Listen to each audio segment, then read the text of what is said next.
Donald Trump was not a fan of President Barack Obama's travel or golf habits. And we have a president that's constantly, whether it's Martha's Vineyard or someplace else, constantly on vacation. But now President Trump's the one checking out, checking in on your dime.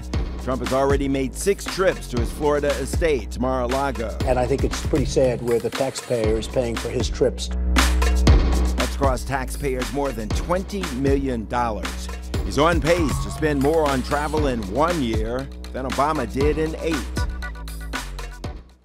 Judicial Watch is a conservative foundation. The mission is to fight for accountability and integrity in law, politics, and government. And they're looking into the cost of President Trump's trips to Florida. Today we spoke with the organization's president, Tom Fitton. Well, it costs about $1 million to send the president back and forth to Mar-a-Lago. Some in the media have said $3.6 million. I don't think that number's right.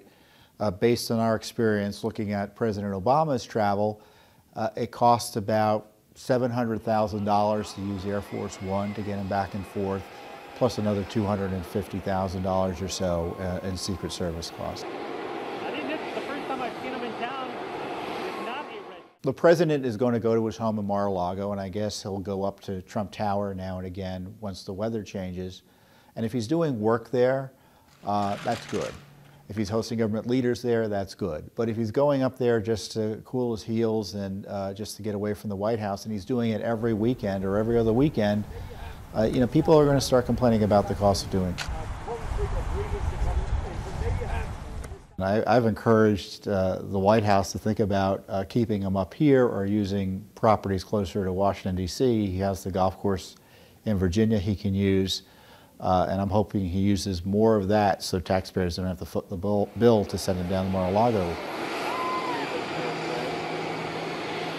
I expect we'll get some numbers, and we may have to sue for other numbers. That's typically how it worked during the Obama administration, and things haven't changed much under the Trump administration yet. The default setting for most government agencies is secrecy, and you have to push hard to get the info.